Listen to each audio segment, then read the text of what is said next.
Pembahasan tentang haid. Recording in progress. Kita masuk ke pembahasan tentang haid dari kitab Shahih Tamamul Minnah, ya, Shahih Fikih Sunnah Tamamul Minnah karangan Syekh Abu Abdurrahman Adil bin Yusuf Al-Azazi. Nah teman-teman, ini Arizal khusus di pembahasan tentang haid akan rekam dan nanti bakalan diupload juga di YouTube, ya. Mungkin pembahasannya nanti pas diupload di YouTube tuh nanti bergabung gitu ya. Jadi jangan dulu diupload di YouTube karena kan kita kajian cuma 15 menit. Nanti kalau udah beres pembahasan haid, nifas dan istihadah baru digabung sama Teh Sifa. Terus habis itu baru nanti diupload di YouTube. Kenapa? Karena teman-teman, pembahasan tentang haid adalah materi fikih yang paling rumit di dalam Islam. Ya, kalian harus tahu pembahasan tentang haid adalah pembahasan yang paling rumit dan paling banyak cabang-cabangnya di dalam Islam. Paling banyak. Dan ini jarang dipelajari oleh laki-laki karena kan kita nggak ngerasain haid.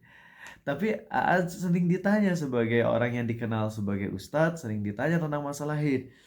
Dan ini rumit ketika ngejawab. Kenapa? Karena banyak perbedaan pendapat tentang masalah haid di kalangan ulama. Nanti tentang batas waktunya, ciri-cirinya dan sebagainya, itu banyak banget perbedaan pendapat. Maka aku udah sering ngasih tahu, sebagai penuntut ilmu yang awal, kita penuntut ilmu yang masih awam, ya masih paling di atas awam dikit lah, cukupkan diri dengan mengikuti satu ijtihad ulama dulu. Dengan kayak gitu hati akan tentram. Repot kalau misalnya kita mempelajari pembahasan tentang haid dari berbagai macam perspektif, dari berbagai macam pendapat ulama mazhab. Wah, itu nggak akan beres-beres. Kalau kalian belajar fikih haid dari Ustadz Abdurrahman Zahir, akan jauh beda dengan apa yang kita pelajari lewat Syekh Abu Abdurrahman Adil bin Yusuf Al-Azazi. Dan pendapat Ustadz Abdurrahman Zahir, beliau mengikuti mazhab Syafi'i. Pasti banyak perbedaan banget. Maka sekali lagi, cukupkan dengan satu pendapat dulu. Kalau mau ikut pendapat Ustadz Abdurrahman Zahir, silahkan banget, nggak apa-apa. Tapi belajar sampai tuntas dengan beliau. Bahkan beliau sampai ngebuat kelas tentang haid, dan orang yang lulus itu dikasih sertifikat atau ijazah bahwasanya mereka udah benar-benar paham tentang materi haid. Oke. Cuman Arizal pribadi nggak mengikuti pendapat beliau dalam banyak masalah fikih toharoh terutama. Karena tidak mengikuti mazhab Syafi'i dalam masalah toharoh, karena alasan dulu sih karena trauma ya. Karena dalam mazhab Syafi'i itu sangat rinci banget dan itu sangat memberatkan banget. Dan setelah Ariza mempelajari pendapat ulama lain dalam masalah air, mustakmal dan sebagainya, ternyata lebih tentram ke pendapat Imam Malik dalam masalah air. Maka dalam masalah toharoh, haid pun mengikuti pendapat Syekh Abu Abdurrahman Yusuf Adil bin Yusuf Al-Azazi. Yuk kita mari sekarang masuk ke beberapa poin. Kita kayaknya Ariza lebih bakalan baca, kayak lebih ngebaca aja gitu ya. Karena poin-poinnya begitu penting teman-teman semuanya. Insya Allah di sini bakalan ada sekitar 21 halaman. Dan kita akan mayoritasnya Ariza akan ngebaca. Oke. Satu, definisi haid dulu deh. Apa itu definisi haid? Haid itu kata Syekh Utsaimin, ini dikatakan oleh beliau dalam Ad-Dima At-Tabi'iyah lin-Nisa, ya. Halaman 5. Beliau berkata, haid adalah darah yang alami, bukan disebabkan oleh suatu penyakit, luka, keguguran atau kelahiran, ya. Oleh karena ia adalah darah alami, maka darah tersebut berbeda sesuai kondisi, lingkungan, dan iklimnya. Sehingga terjadi perbedaan yang sangat nyata pada setiap wanita. Itu definisi dari haid yang disampaikan oleh Syekh Utsaimin. Kemudian mari kita melihat karakteristik darah haid. Ya. Darah haid keluar dari rahim wanita, warnanya hitam, memiliki sifat yang panas seakan-akan ia habis terbakar. Nah jadi ini harus tahu ya, sifat darah haid itu ini warnanya hitam, lebih kecenderung ke hitam. Memiliki sifat yang panas seperti habis terbakar. Dan ia adalah darah yang mengalir dengan sendirinya, tidak melecetkan, memiliki bau yang khas yang membedakannya dari darah yang lain. Keluar dari semua kantong-kantong darah rahim, baik urat nadi atau urat yang bercampur dengan sel-sel dinding rahim yang berguguran. Ya, itulah tentang darah haid. Nah, mari sekarang masuk ke poin selanjutnya. Usia wanita yang mengalami haid itu berapa tahun sih? Syekh Utsaimin dengan definisi tadi yang pertama yang saya sampaikan, dan Syekh Abu Abdurrahman Adil bin Yusuf Al-Azazi menyampaikan, tidak ada batas usia untuk permulaan masa haid. Ia berbeda antara wanita satu dengan wanita yang lainnya tergantung lingkungan dan iklimnya. Nah, kan kita kenal tuh dalam sebagian pendapat ulama usia haid itu minimal 9 tahun. Nah, pendapat yang dipegang oleh Syekh Abu Abdurrahman Adil bin Yusuf Al-Azazi adalah tidak ada batas minimalnya. Sehingga ketika seorang wanita usia 7 tahun udah haid, ya udah, itu haid. Dan dia balik jadinya. Oke? Jadi nggak usah nunggu 9 tahun.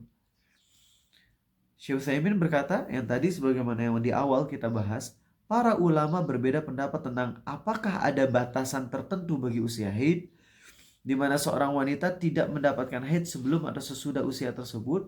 Jadi sebagian ulama kayak membatasi gitu. Misalnya ya, ini misal A, belum tahu pendapat ulama tersebut, ini hanya permisalan aja. Ada sebagian ulama yang berpendapat haid itu usia minimalnya 9 tahun dan maksimalnya misalnya 50 tahun. Sehingga kalau udah di atas 50 tahun masih keluar darah, maka itu bukan haid lagi. Nah, itu pendapat sebagian ulama ya. Adapun pendapat yang lebih tepat yang dipegang oleh penulis ini adalah tidak ada batasan usia minimal haid dan usia maksimal haid. Sehingga kalau orang nini 70 tahun misalnya tapi masih keluar darah haid, ya udah disebutnya haid. Itu tetap dianggap sebagai haid. Sehingga kalau nenek-nenek 70 tahun tapi masih rutin tiap bulan keluar darah, ya udah itu haid. Disebutnya haid. Dia jadi nggak bisa sholat dan sebagainya. Begitupun kalau anak usia 8 tahun udah keluar darah haid yang seperti ciri-ciri tadi, ya udah dia disebut haid. Dan ini adalah pendapat yang disampaikan oleh Imam Ad-Darimi ya, yaitu Imam Ad-Darimi berkata, setelah beliau membandingkan antara pendapat ulama, jadi ada ulama yang bilang minimal usia haid itu segini, segini, segini, usia maksimal haid itu segini, segini, segini.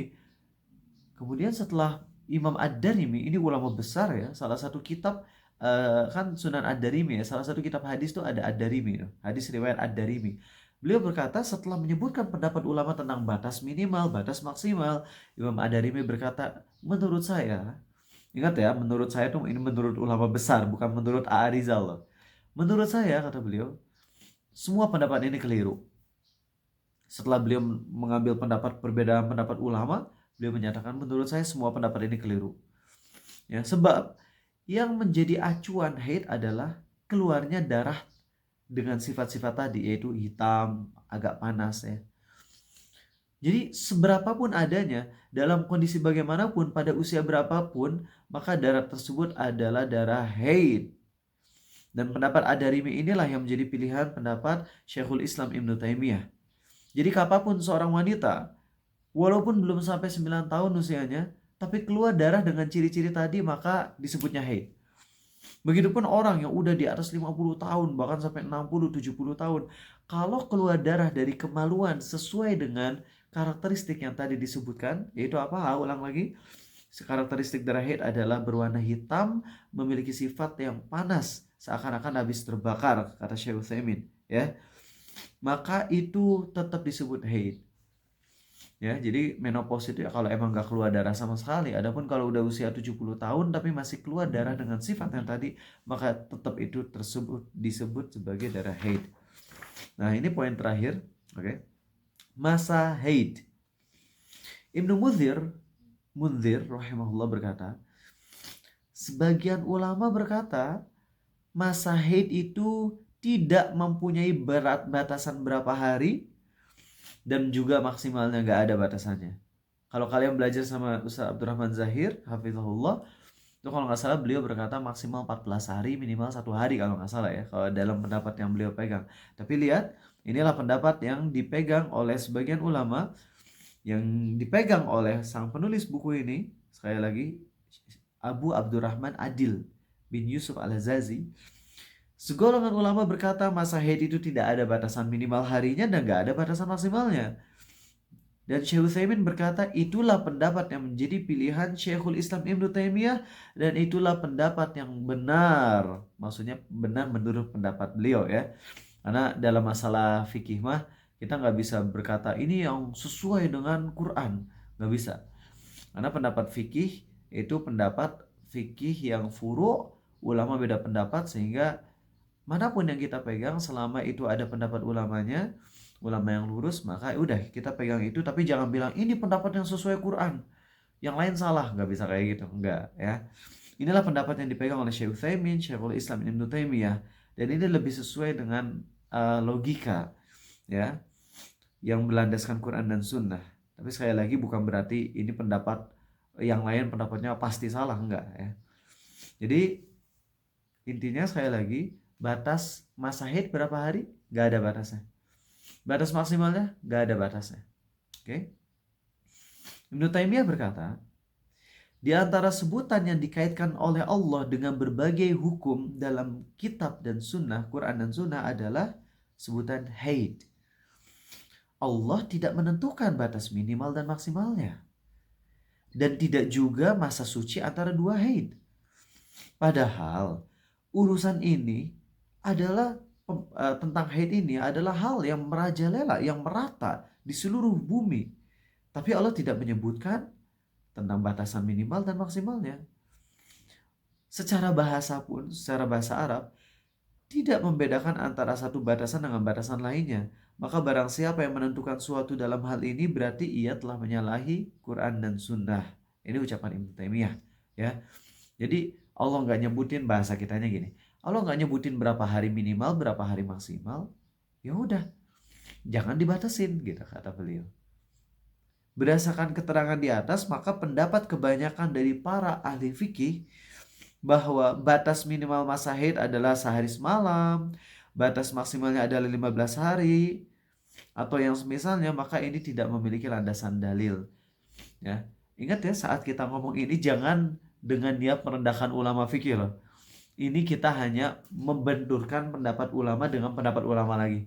Ya, jadi jangan sampai kita yang ngomong kayak gini, oh lah ulama yang bilang batas haid 14 hari nggak ada dalil atau mah. Oh jangan gitu, jangan. Itu gak sopan kepada para ulama ya.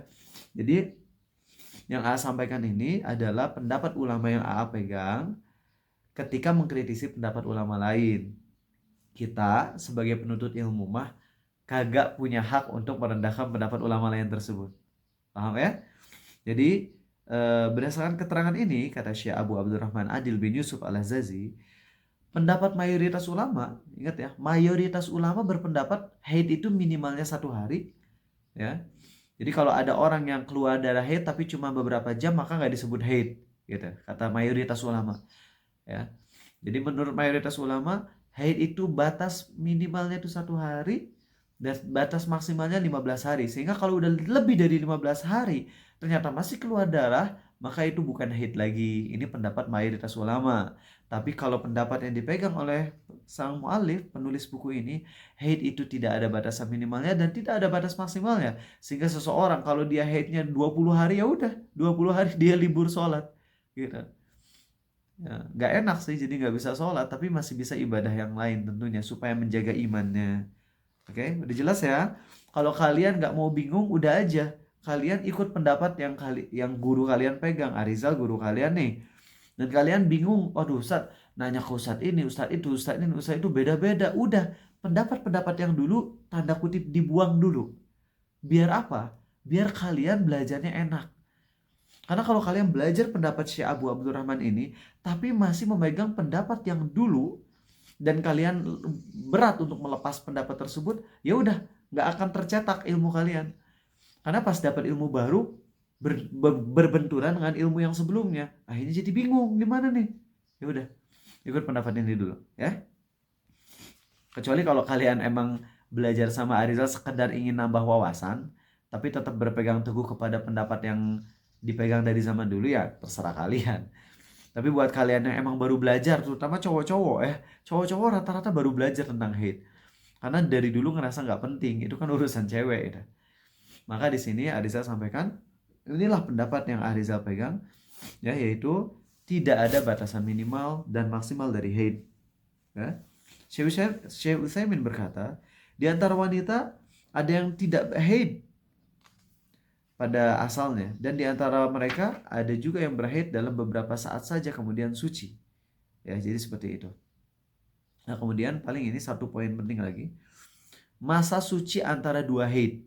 Ya, misalnya misalnya Teh Astri misalnya contohnya, nggak tahu dari mana ini namanya Astri ya. Astri dia haid, kemudian kan bersih, kemudian haid lagi. Ya, jadi jarak antara dua haid. Dia misalnya Teh Astri haid 3 hari, terus bersih 7 hari, terus haid lagi 9 hari. Kacau banget kan ini masa haidnya. Ya. Nah, ini masa suci antara dua haid. Kebanyakan ulama, coba lihat ya, jadi sang penulis tetap menghormati dengan menyebutkan mayoritas ulama, mayoritas ulama. Jadi diakui bahwasanya ini pendapat mayoritas ulama, tapi aku nggak ikut pendapat mayoritas tersebut, gitu. Kebanyakan ulama membatasi bahwasanya masa suci antara dua masa haid, berikut perbedaan mereka dalam menentukan masa tersebut. Dan yang lebih tepat menurutku, bahwa haid itu tidak memiliki masa suci antara dua haid. Tidak ada batas minimalnya dan maksimalnya, lantaran tidak ada satupun dalil yang menyebutkan hal itu. Dan ini sekali lagi adalah pendapat Syekhul Islam Ibnu Taimiyah. Ya, jadi teman-teman, dari pendapat ini, dari beberapa ilmu yang udah kita bahas ini, intinya ulang ya, tidak ada batas usia awal haid. Anak kecil usia 7 tahun kalau udah keluar darah ya udah itu haid. Ini pendapat yang dipegang oleh sang penulis ya. Kemudian tidak ada juga batas minimal waktu haid. Artinya kalau seseorang haidnya cuma 3 jam ya udah kehitung haid. Setelah 3 jam haid dia wajib mandi junub. Gitu. Dan juga nggak ada batas maksimalnya. Artinya kalau seseorang keluar haid sampai 20 hari ya udah 20 hari dia nggak boleh sholat. Ini pendapat yang dipegang oleh penulis. Ya, walaupun beliau mengakui pendapat mayoritas ulama adalah haid itu batasan minimal 1 hari, maksimalnya 15 hari. Ya, itu pendapat mayoritas ulama. Tapi kalau kalian udahlah nggak mau bingung deh Ustaz. Dari dulu bingung terus masalah haid, udah sekarang mau mulai sekarang saya mau belajarnya, mau ngikutinya pendapat yang dipegang oleh Syekh Abu Abdurrahman Adil bin Yusuf Al-Azazi. Mantap, nggak ada masalah. Ya, kita taklid, kita ngikut aja. Karena kita adalah penuntut ilmu yang masih awam banget. Oke, jadi kita taklid nggak ada masalah. Oke, itu aja dari Arizal teman-teman. Kita sampai ke masa suci antara dua haid. Jadi kalau seseorang haid, kemudian bersih, kemudian haid lagi, maka masa antara keduanya, pendapat yang dipegang oleh sang penulis adalah nggak ada masa minimalnya. Jadi kalau istilah Arizal biasanya 21 hari. Antara haid pertama menuju haid selanjutnya itu 21 hari bersihnya. Tapi mungkin di antara kalian ada yang cuma 14 hari, ada yang cuma 13 hari, ada juga yang sebenarnya 30 hari. Tapi kadang-kadang ketika lagi stres jadi cuma 7 hari. Ya, itu semua adalah jarak antara dua haid. Nanti insya Allah kita bahas selanjutnya ya. Ini penting. Ya, nanti kalian harus tahu tanda-tanda suci dari haid itu apa. Ya, karena yang menentukan haid saya berhenti adalah tanda-tanda sucinya. Baik, itu aja. Ada yang punya pertanyaan dulu nggak tentang haid? Kalau nggak ada, mau pause videonya, mau stop videonya, karena nanti video ini akan digabung dengan video minggu depan. Oke. Nah, kalau misalnya haidnya keterusan, apakah masih dibilang haid? Iya. Kalau haidnya terus-terusan, tetap haid. Dia berarti tetap nggak boleh sholat. Kalau 30 hari, 40 hari, iya itu tetap haid disebutnya. Ya. Tapi ingat, kalau udah ada tanda suci, berarti dia udah berhenti dari haidnya. Dia wajib mandi junub. Walaupun nanti 1 jam kemudian haid lagi. Makanya nanti perlu dibahas tentang masalah tanda suci haid.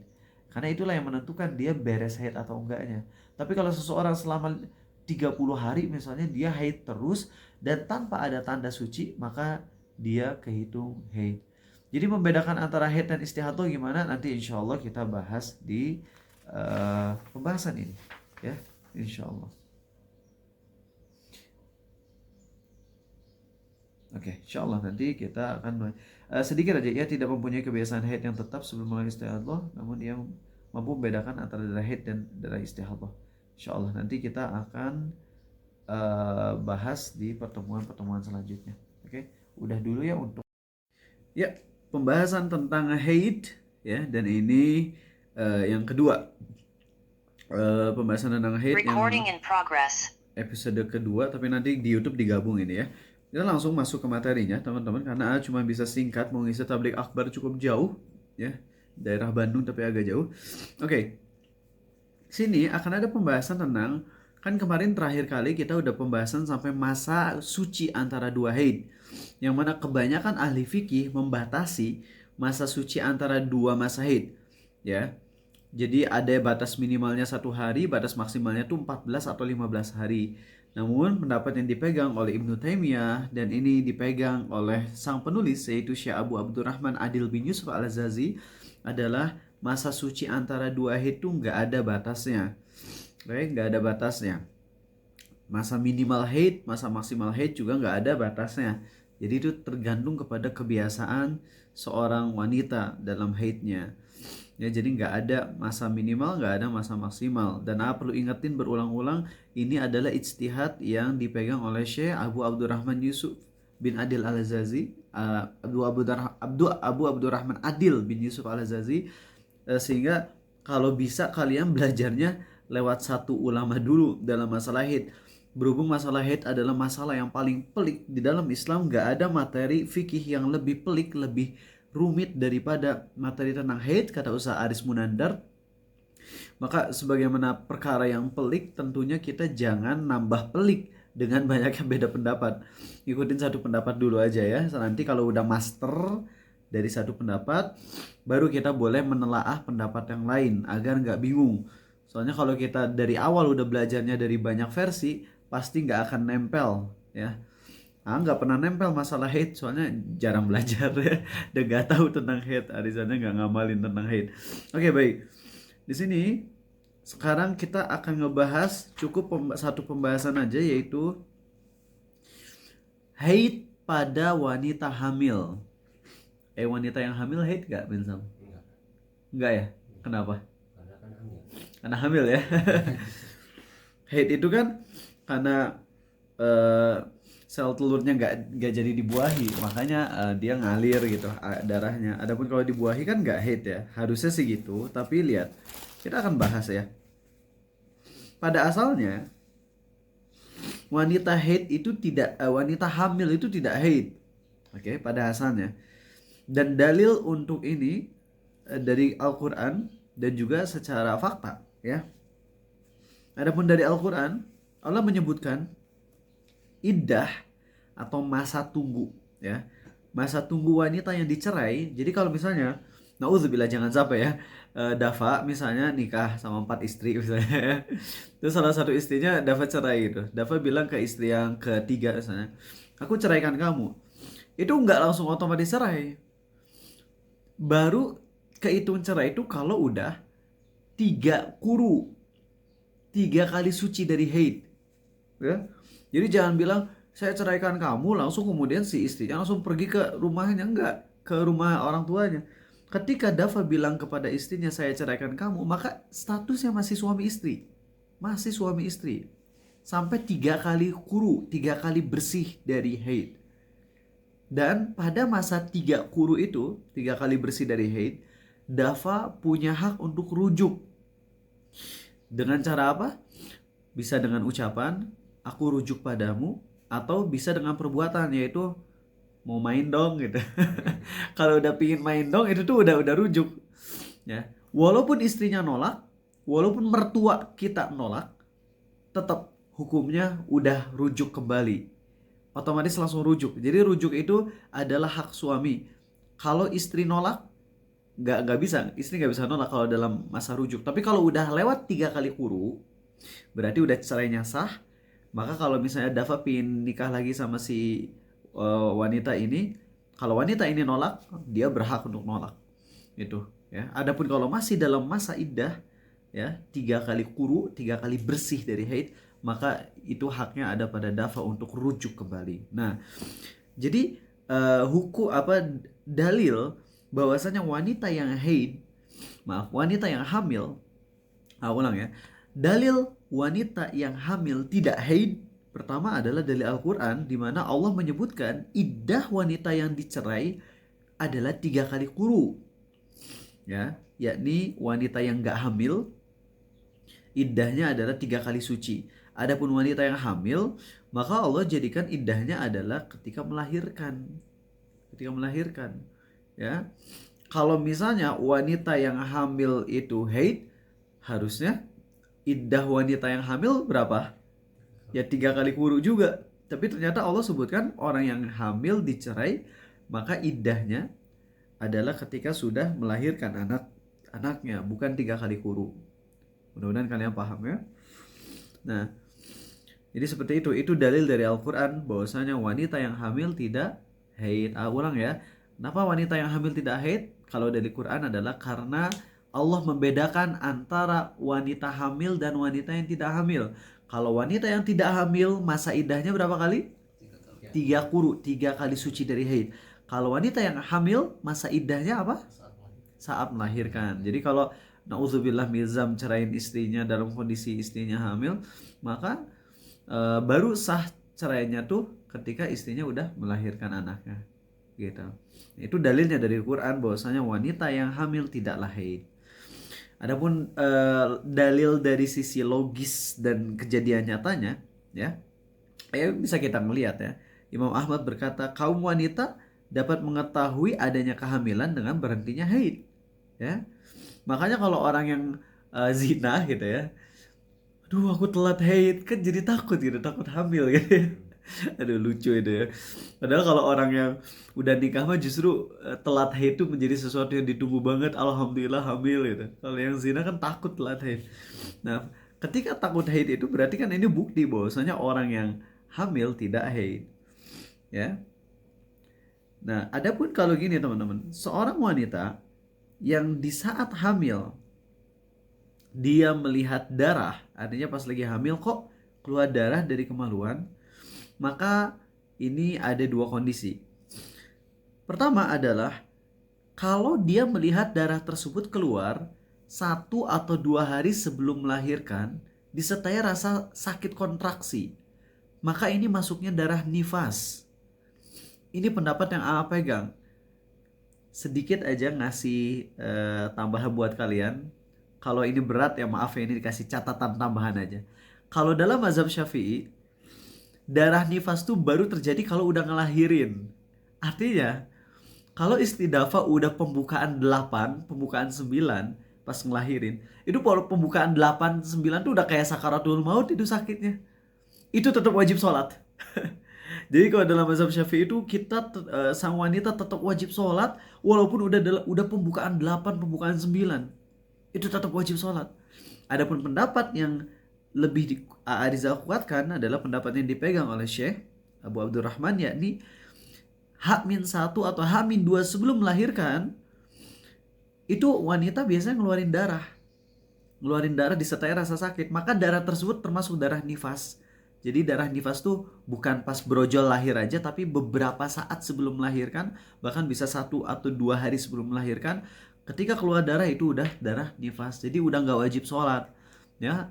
H-1, H-2 wanita yang udah mau ngelahirin banget dan udah keluar darah itu udah nggak wajib sholat. Kalau ngikutin mazhab Syafi'i berat banget. Jadi sampai mau ngelahirin, sampai ketuban pecah tetap wajib sholat. Bersuci dulu darahnya, waduh masya Allah itu sulit banget ya. Tapi sesuai kemampuan juga sih kalau misalnya dalam kondisi itu. Baik. Nah, kalau seorang wanita melihat darah tersebut keluar jauh sebelum melahirkan, misalnya dia bulan keempat hamil, bulan kelima hamil, keluar darah, ya, maka di sini ulama berbeda pendapat, ya, ulama berbeda pendapat. Kalau darahnya keluarnya pas lagi istri Milzam hamil di bulan kelima, terus keluar darah, tapi nggak keguguran gitu, nggak keguguran. Kalau keguguran mah ya kita paham gitu ya, tapi ini nggak keguguran, tapi kok keluar darah. Nah di sini Ibnu Taimiyah berkata, wanita hamil terkadang bisa juga haid. Ini adalah pendapat dalam mazhab Syafi'i, dan Al-Baihaqi juga menceritakan satu riwayat dari Imam Ahmad. Namun disampaikan juga, diriwayatkan bahwasanya dia telah rujuk dari pendapat tersebut. Ya. Jadi dengan atas dasar ini wanita yang lagi hamil bisa aja haid. ya. Dengan demikian berlakulah pada haid wanita hamil apa juga yang berlaku pada haid wanita yang tidak hamil. Oke, intinya jadi wanita yang haid bisa wanita yang hamil bisa haid lah, ya. Dan ini adalah pendapat yang aku pegang dulu, kata sang penulis. Jadi sang penulis bilang, aku berpendapat orang yang hamil bisa haid. Namun kata beliau, setelah aku menelaah kitab Al-Haid dan Nifas karya Abu Umar Dibyan bin Muhammad bin Ad-Dibyan, di mana ia mengunggulkan pendapat para ahli kedokteran bahwa wanita hamil tidak akan pernah haid, dan bahwa darah yang dia lihat kalau lagi hamil, keluar darah di kemaluan, maka itu adalah pendarahan, sakit atau luka.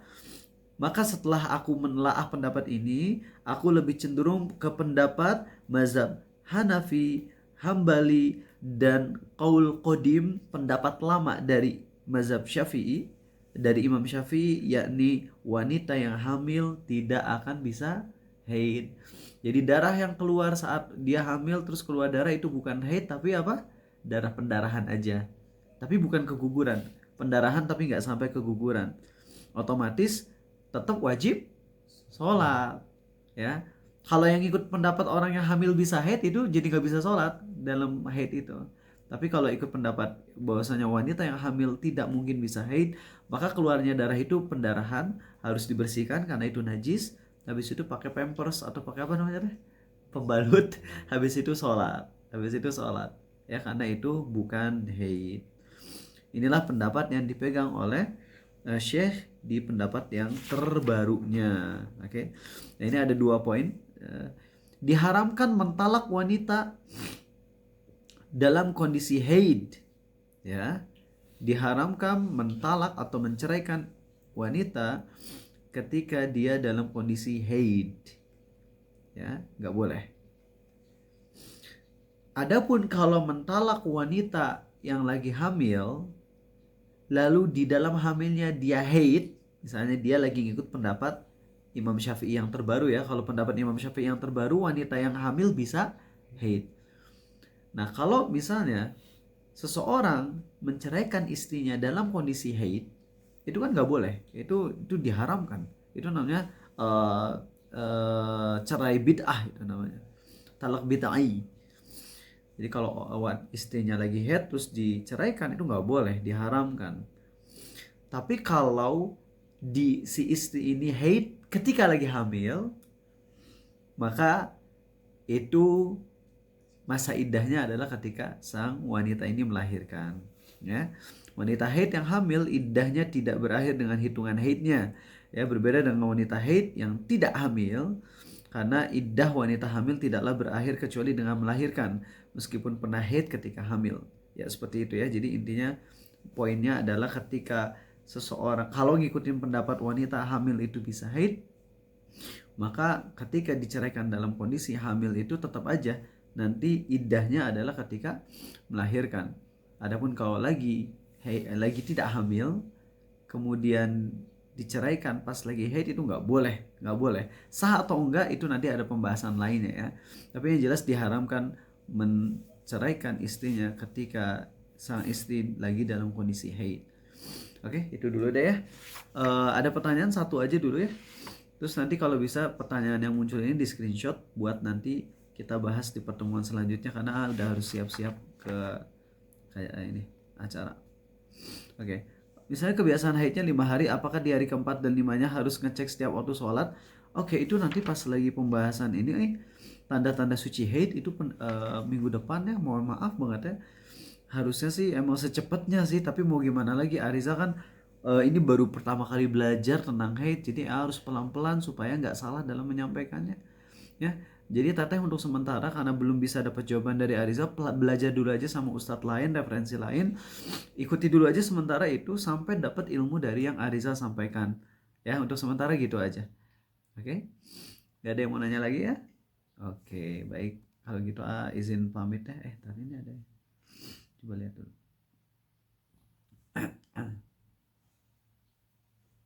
Oh, enggak ada. Oh, ini. Kalau kunut yang nggak tahu nazilah atau enggak gimana, kayak masjidnya semua 5 waktu selalu kunut padahal nggak ada kejadian apa-apa.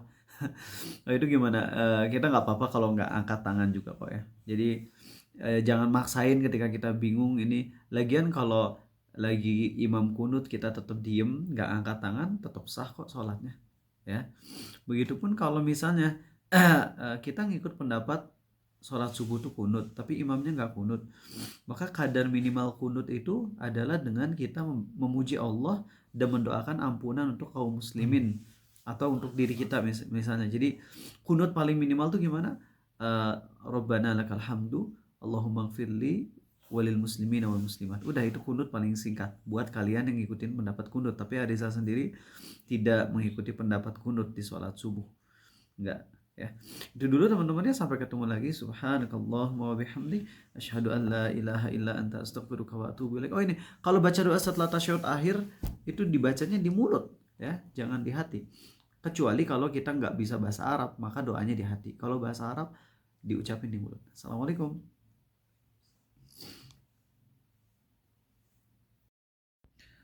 Oke, pembahasan fikih episode ketiga, tapi nanti digabung semua video ini. Kita akan lanjut. Waktu kemarin kita pembahasannya yang kedua atau yang ketiga ya, nanti lihat aja lah setelah digabung video ini, yaitu tentang haid pada wanita hamil. Yaitu udah kita bahas bahwasanya haid pada wanita hamil itu menurut pendapat yang dipegang oleh Syekh penulis, awalnya Syekh bilang wanita yang lagi hamil bisa aja haid, sehingga berlaku hukum haid saat wanita lagi hamil. Tapi setelah menelaah lagi, akhirnya beliau lebih cenderung mengikuti pendapat para dokter zaman now ya, yaitu wanita yang lagi haid wanita yang lagi hamil tidak akan haid, tidak akan haid. Adapun darah yang keluar seperti haid di saat wanita hamil itu adalah pendarahan atau penyakit ya. Dan ini pendapat yang dipegang oleh beliau di akhir kitab ini. Artinya awalnya beliau lebih cenderung bisa aja haid wanita yang lagi hamil, tapi kemudian beliau ralat ya. Nah, kemudian sekarang kita masuk ke tanda-tanda suci dari haid. Nah, ini penting karena mempelajari tanda-tanda suci ini berhubungan langsung dengan kita nanti mau sholat setelahnya ya. Suci dari haid dapat diketahui dengan keluarnya al-qassatul bayda, yaitu cairan putih yang keluar ketika haid terhenti. Apabila cairan putih ini bukanlah kebiasaan seorang wanita, maka tanda-tanda sucinya adalah dengan keringnya,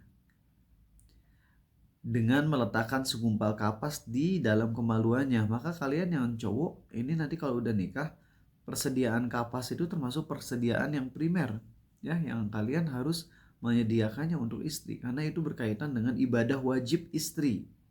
Oke, kalian harus menyediakan kapas ya. Jadi ketika misalnya istri kita itu 7 hari biasa haidnya, nah pas udah menjelang 7 hari, maka sering-sering terutama di waktu mendekati waktu sholat dan mendekati akhir sholat ya, misalnya maghrib nih, nah cek tuh sebelum maghrib, cek, dan setelah masuk waktu maghrib cek juga.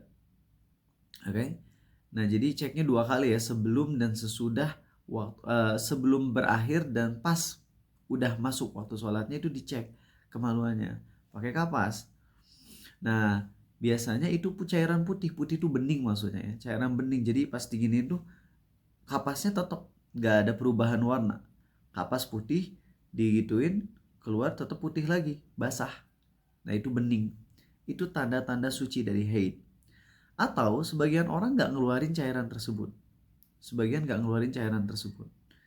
maka tanda-tandanya adalah ketika kering. Jadi pas ditempel gitu kapasnya nggak basah, nggak ada perubahan warna, tapi kering aja, kering. Maka itu adalah tanda-tanda suci dari haid. Amin. Nah, apabila kapas tersebut dikeluarkan dan tidak berubah dengan warna merah, warna keruh, dan warna kuning, artinya benar-benar bening, itulah sucinya. Oke, jadi seperti itu ya tanda suci dari haid. Ada beberapa peringatan teman-teman. 1. Apabila masa haid bertambah atau berkurang dari masa yang biasa, misal seorang wanita biasanya haidnya 6 hari, lalu bertambah jadi 7 hari, atau sebaliknya malah jadi 5 hari. Maka pendapat yang benar adalah bahwa kapan saja dia mendapatkan darah haid, maka dia masih haid. Dan kapan saja dia dalam ada tanda-tanda suci, maka dia suci. Paham? Jadi kalau misalnya istri kita 7 hari biasa haidnya, dan ketika dicek di hari ke-7 tuh pas dicek biasanya udah bening. Tapi kok sekarang nambah ya jadi 10 hari. Jadi udah 10 hari masih ada tuh darah haidnya belum bersih, maka di situ itu tetap haid. Kadang-kadang memang tergantung kondisi psikis, kondisi kesehatan, kadang-kadang haid itu bisa bertambah dan berkurang waktunya, ya. Maka pokoknya setiap kali dicek ternyata masih ada darahnya, maka itu dianggapnya haid. Selama belum bening itu masih terhitung haid. Itu yang pertama, ya. Peringatan yang kedua, begitu juga halnya jika haid maju atau mundur dari waktu biasanya. Kalau tadi dihitung dari masa haidnya, yaitu kadang 7 hari, ini jadi 10 hari. Kalau sekarang dari masa bulanannya, kan biasanya punya pattern gitu. Seorang wanita itu punya pattern, apa pattern tuh? Apa Dava pattern tuh bahasa Indonesia? Pola ya, pola ya, gimana? Pola. Pola ya, punya pola Pola. gitu. Misalnya saya haidnya di ujung bulan. Nah, lalu tiba-tiba yang biasanya di haid di awal bulan misalnya, tiba-tiba jadi di akhir bulan, ya, atau sebaliknya. Maka intinya kapan saja dia melihat adanya darah haid, maka dia haid. Dan kapan saja dia menemukan tanda-tanda suci, yaitu air bening, maka dia dalam kondisi suci. Itu aja, simpel. Ya nggak usah bingung. Pas ngelihat darah berarti haid, pas ngelihat bening berarti bersih. Itu aja. Itu aja teman-teman, simpel. Ya. Ini adalah mazhab Imam Syafi'i yang kemudian dipilih oleh Syekhul Islam Ibn Taimiyah. Dan ini dibenarkan oleh Syekh Utsaimin dan dikuatkan oleh Shahibul Mughni, yaitu pemilik Al-Mughni, ya. Ketiga, cairan kuning atau cairan keruh dan semisalnya, di mana seorang wanita mendapatkan cairan warna kuning, keruh, dan sebagainya, atau kehitam-hitaman, atau tidak mendapatkan selain merasa lembab, maka ia memiliki dua kondisi. Ya, ulang ya. Kalau ada cairan warna kuning atau keruh dan semisalnya, di mana seorang wanita mendapatkan cairan tersebut, maka ada dalam dua kondisi. Apabila ia mendapatkan hal tersebut pada saat haid atau bersambung dengan haid sebelum suci, maka tetaplah hukumnya itu sebagai haid. Berdasarkan hadis Aisyah, bahwasanya kaum wanita pernah mengirimkan kepadanya ad-durjah, yakni sejenis kapas gitu ya, berisi kapas. Ad-durjah berisi kapas yang masih terdapat padanya warna kuning. Maka Aisyah berkata, jangan tergesa-gesa sebelum kalian melihat cairan putih. Ad-durjah adalah sesuatu yang diletakkan oleh wanita di dalam kemaluannya untuk mengetahui bekas haid yang masih tersisa. Al-kursuf adalah kapas, sedangkan al-qassatul baydha adalah cairan putih yang dikeluarkan oleh rahim ketika terputusnya haid. Maksudnya gini ya, istri kita kan kalau haid warnanya ya itu ya, hitam, merah kehitam-hitaman. Nah setelah 7 hari biasanya putih tuh. Setelah 7 hari biasanya udah jadi bening, ditempel jadi agak kayak jongkok dikit gitu ya, terus dimasukin sedikit, tapi jangan terlalu dalam ya. Kemudian dilihat bening. Nah, biasanya setelah 7 hari bening. Nah ini kasusnya setelah lewat 7 hari dimasukin ternyata ada warna keruh atau kuning, maka itu masih haid. Ya itu kondisinya masih haid. Adapun kalau misalnya dia mendapatkan hal itu di masa sucinya, maka itu tidak teranggap sedikit pun, tidak teranggap sebagai hukum haid. Artinya gini, misalnya istri kita itu haidnya awal bulan. Lalu setiap awal bulan, bulan depannya awal bulan lagi haid, bulan depannya lagi awal bulan haid. Lah ini di tanggal 15, di tanggal 15 di bulan ini tiba-tiba keluar cairan warna kuning, maka itu tidak dianggap sebagai darah haid. Karena darah haid itu ciri-cirinya apa, Dafa, masih ingat? Ya, Masih ingat ciri-ciri darah haid apa? warna hitam bukan ya? Iya, warna merah kehitam-hitaman, ya, Merah merah hitam. kehitam-hitaman. Ya. Sehingga kalau istri kita kasusnya kalau di tengah bulan, biasanya haid awal bulan, ini tiba-tiba di tengah bulan keluar cairan warna kuning, maka itu tidak dianggap sebagai darah haid. Atau kasusnya istri kita lagi haid, 7 hari biasanya bersih nih. Setelah 7 hari dicek biasanya jadi warna bening. Tapi ini setelah 7 hari pas dicek warnanya masih tetap warnanya kuning, nggak merah sih, nggak merah kayak hitam-hitaman, tapi kuning keruh. Maka itu dianggapnya sebagai darah haid karena masih lanjut dari haidnya. Oke, jadi intinya ulang ya. Kalau kita lagi ngebahas tentang darah atau cairan warna kuning atau keruh dan sebagainya, bukan bening ya. Maka cairan warna kuning ini ada dalam 2 kasus. Kalau cairan kuning ini keluar di akhir dari masa haid seorang wanita, maka itu termasuk ke dalam haid. Tapi kalau cairan kuning ini keluar di masa-masa sucinya, maka itu tidak dianggap sebagai darah haid. Gitu ya. Oke. Ya, berdasarkan dalilnya adalah hadis sahih riwayat Abu Daud di mana Ummu Atiyah berkata, "Kami tidak menganggap sedikit pun cairan darah berwarna kuning dan warna keruh sesudah masa suci." Artinya, kalau cairan kuning dan warna keruhnya itu masih nyambung dengan haid, maka dianggap sebagai haid. Tapi kalau misalnya di masa suci, misalnya 1 minggu setelah haid, kita udah bersih, terus udah mandi junub, lalu 1 minggu kemudian kan masih masa-masanya suci, di situ ada darah warna kuning, maka itu tidak dianggap sebagai haid. Oke, ya sampai situ aja teman-teman ya, biar nggak terlalu punyeng. Ada yang mau ditanyain tentang haid? Kalau nggak ada, langsung stop videonya ya, dan ngejawab pertanyaan yang sifatnya bukan tentang haid. Oh, ini dari Nadira ya.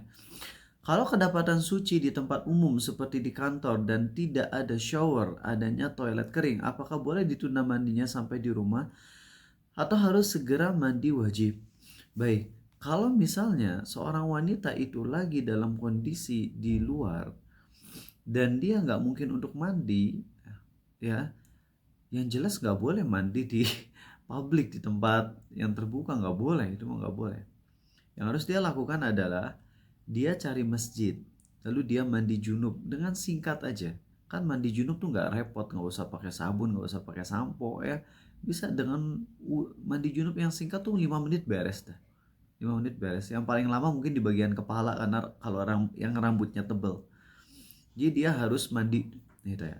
Tapi kalau misalnya itu adalah sholat yang masih bisa dijamak, duhur dengan asar, bersihnya duhur dan nggak mungkin nih untuk pulang, nggak mungkin juga untuk mandi di tengah jalan, maka di situ dia niatin sholat duhurnya ditarik ke asar.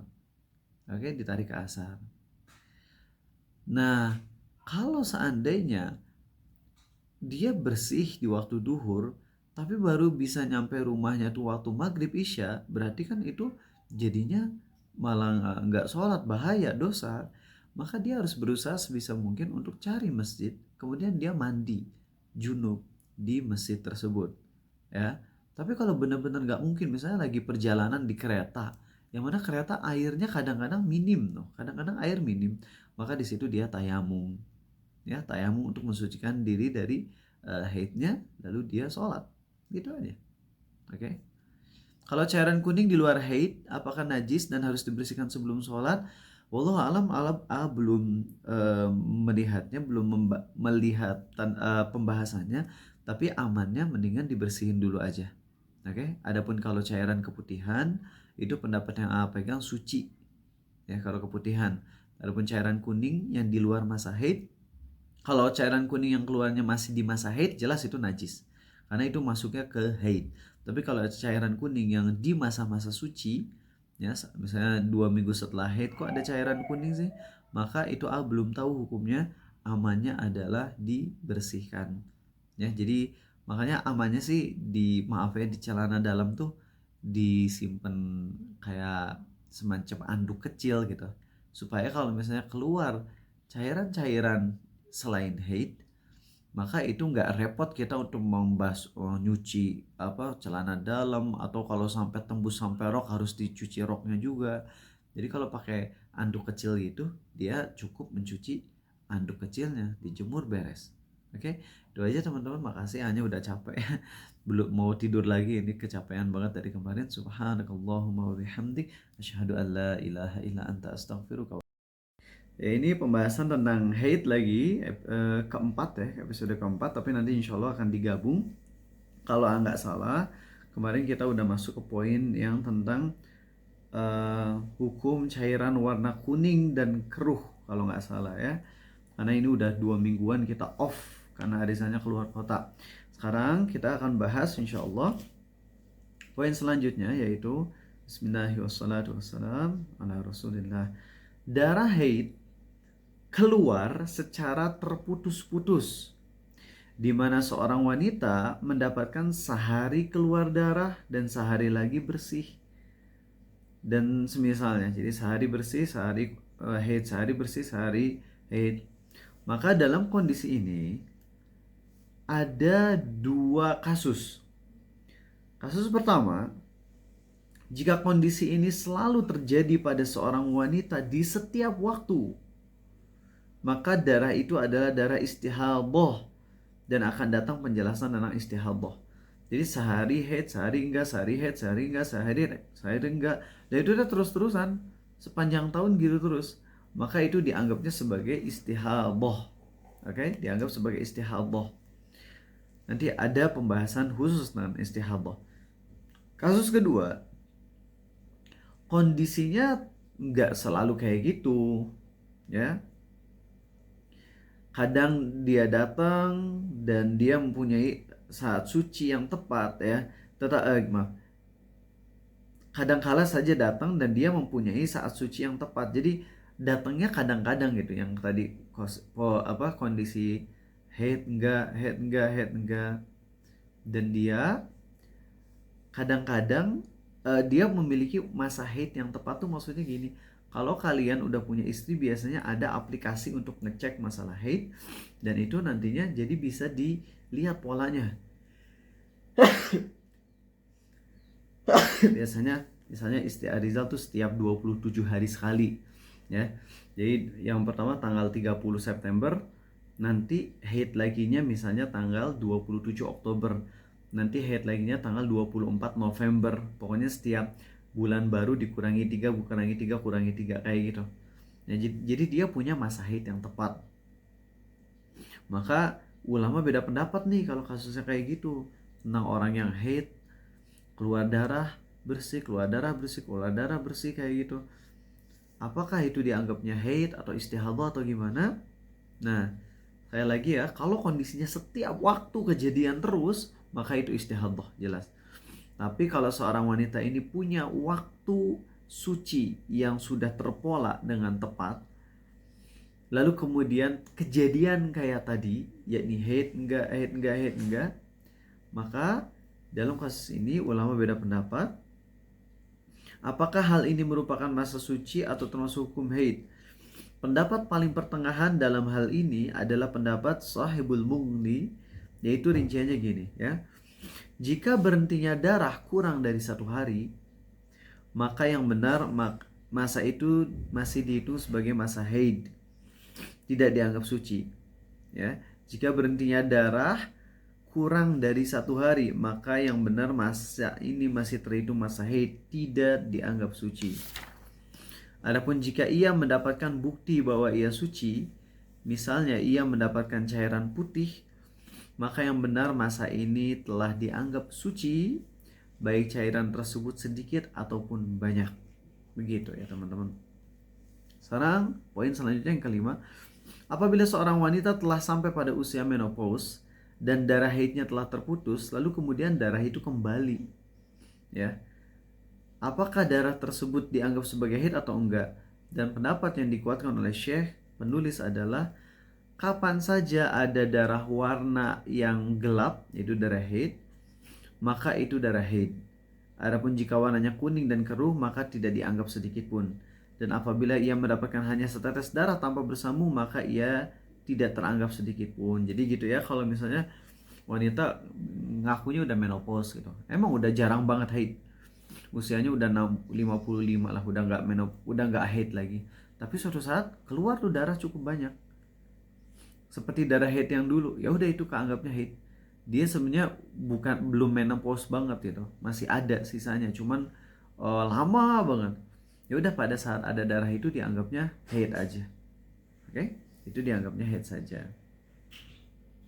Adapun kalau keluar darah tuh hanya satu tetes, nggak terus-terusan, maka itu nggak dianggap sebagai darah haid.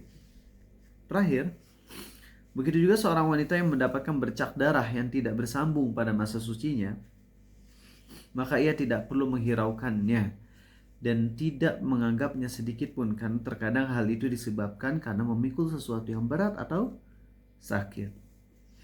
Oke, seperti itu ya. Nah, nanti insya Allah pekan depan kita masuk ke pembahasan tentang istihadah. Dan ini penting loh, pembahasan tentang istihadah ini akan berkaitan juga dengan kalian yang sering keluar najis. Ya, selain istihadah kayak dulu misalnya kalian ada yang kena ambeien, dan ambeiannya itu sampai ke tahapan yang parah di mana keluar bersama kotoran feses. Nah, itu nanti hukumnya sama persis dengan istihadah. Jadi kalian harus paham akan hal ini ya. Oke, itu aja untuk pembahasan pagi hari ini. Ada pertanyaan? Cuma 6 menit ya. Ada nggak pertanyaan tentang haid dulu? Kalau nggak ada, oh ini nih, sebentar. Afwan, apakah sah bersuci menggunakan air PDAM yang tercampur kaporit? Bahkan air itu masjidnya pun juga gitu. Sah ya. Air itu masih tetap berada pada kemutlakannya, yang mana itu boleh dipakai untuk berwudu dan mandi junub selama air tersebut masih bening ya. Kalau kecampur dengan benda lain, maka rinciannya adalah kalau benda tersebut merubah warna, bau dan rasanya secara sangat pekat, maka itu nggak sah. Tapi kalau perubahannya hanya sedikit, dari atas mungkin kelihatan agak hijau-hijau dikit, tapi pas kita ciduk kayak gini kan itu masih jernih putih, ya itu masih boleh. Kaporit jelas masih boleh dipakai, air yang tercampur kaporit. Jika mendapati suci saat sahur, apakah harus segera mandi dan sholat isya dulu sebelum keluar waktu isya, ataukah boleh mandi setelah azan subuh? Kalau masih ada waktu yang memungkinkan dia untuk mandi junub, maka dia wajib untuk mandi junub. Dia bersih jam setengah 4, sedangkan subuh jam 4. Nah, dia secepatnya itu mandi junub, yang versi quick aja. Mandi junub dimana dia basahin semuanya, ya, tanpa perlu pakai sabun dan sebagainya, baru kemudian langsung mandi, langsung sholat isya. Oke. Jika terlihat bercak kuning atau coklat yang di luar masa haid setelah sholat, apakah sholatnya perlu diulangi? Oh, ini setelah selesai sholat ya. Wallahu alam, belum harus murojaah lagi untuk yang itu ya. Kalau setelah selesai sholat ya. Kalau pas banget setelah selesai sholat. Jadi sebenarnya dalam masalah najis, sebagian ulama berpendapat kalau kita itunya taunya setelah beres sholat itu nggak apa-apa.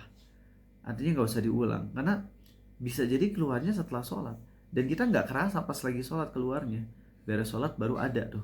Yaitu dihitungnya ya dia batalnya setelah selesai sholat, artinya sholatnya tetap sah.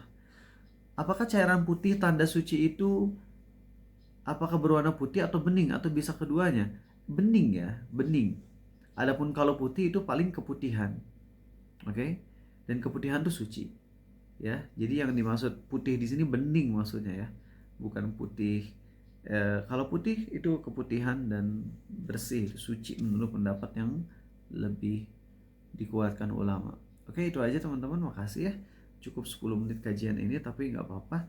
Nah, kita nanti masuk ke pembahasan istihadah, dan ini penting.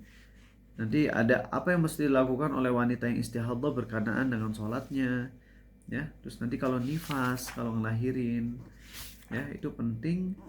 Jadi untuk khusus untuk pembahasan darah yang kayak gini yang Ariza akan bahas. Adapun kalau pembahasan fikih yang lain belum niat untuk ngebahasnya. Oke, subhanakallahumma wa bihamdik asyhadu an la ilaha illa anta astaghfiruka wa atubu. Ya, kita masuk pertemuan kelima dari fikih, tapi nanti digabung ya. Video ini udah lumayan panjang, kalau ditotalin tuh udah 1 jam lebih ini. Nah, oke, sekarang insya Allah kita masuk ke pembahasan tentang istihadah.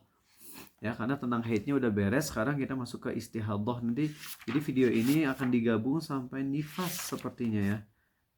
Wah, tapi panjang banget sih nifas. Mungkin sampai istihadah aja ya.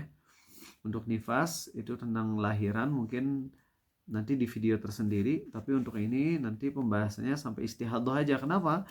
Karena istihadah masih kaitan erat banget dengan haid. Istihadah itu Bismillahirrahmanirrahim ala Rasulillah. Istihadah itu artinya darah yang mengalir dari kemaluan wanita secara terus-menerus tanpa henti sama sekali, atau berhenti darinya dalam satu masa yang singkat. Kita udah tahu bagaimana perhitungan haid ya, yaitu seorang wanita itu dia melihat dari kebiasaan hari haidnya. Itu yang pertama ya, dia melihat dari kebiasaan haidnya berapa hari, dan juga dia ngelihat dari ciri-ciri dari darah haid tersebut. Ciri-ciri dari darah haid tersebut.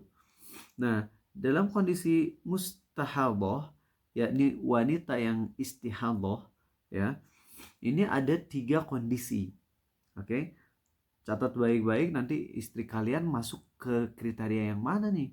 Dari 3 kelompok ini masuk yang mana? Atau kalian yang wanita, kalian masuk yang mana nih dari 3 kelompok ini? Kelompok pertama adalah wanita yang memiliki kebiasaan haid yang tetap, yakni hari untuk haidnya tuh udah bisa dipastikan tetap lah 78 78.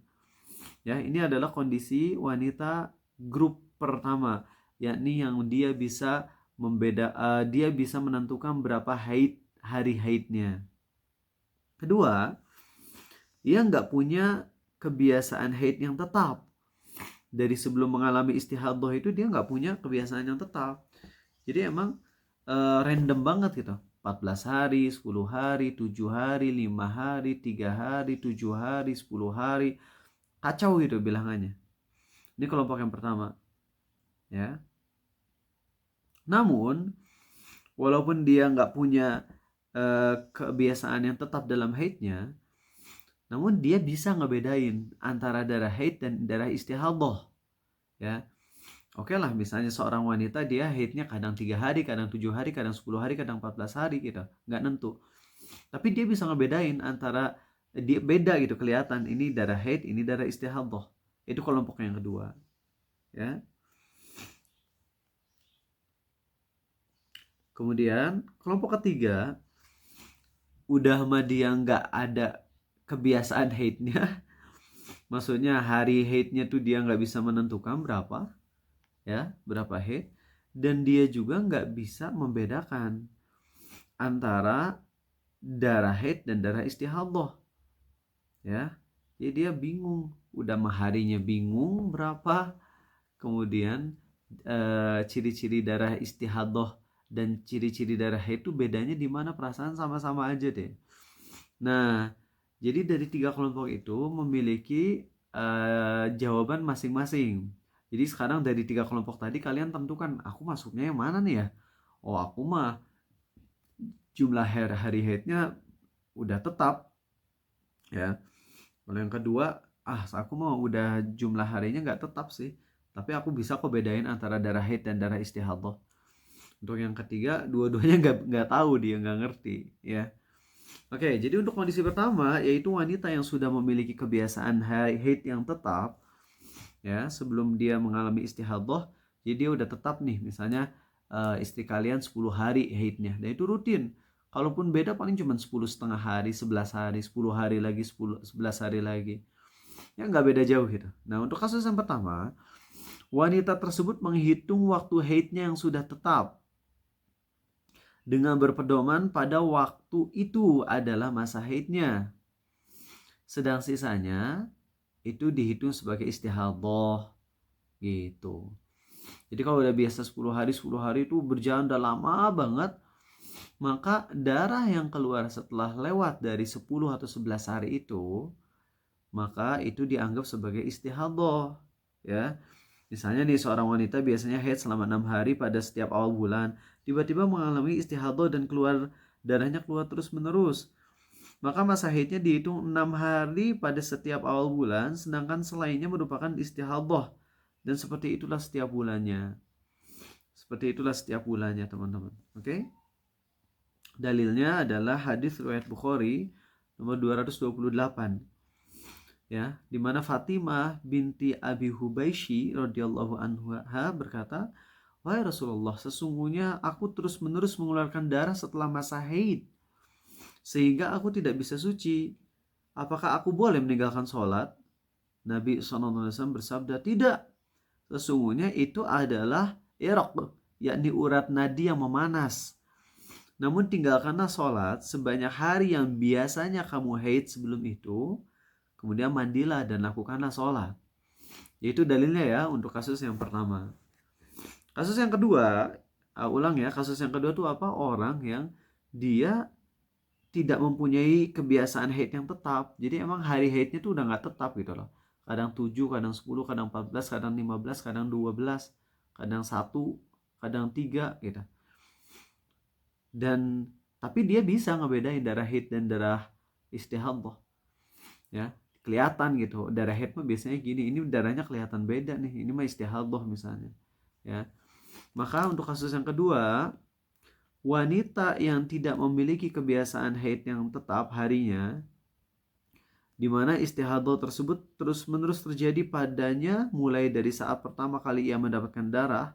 Dalam kondisi ini, hendaklah ia melakukan pembedaan antara darah haid dan darah istihadhah jika ia mampu melakukan hal itu. Jika tidak, maka ia dapat berpindah pada kondisi yang ketiga. Oke. Jadi, untuk kasus yang kedua, dia usahakan dulu cek dari berdasarkan kebiasaan ini darah haid kayak gini nih.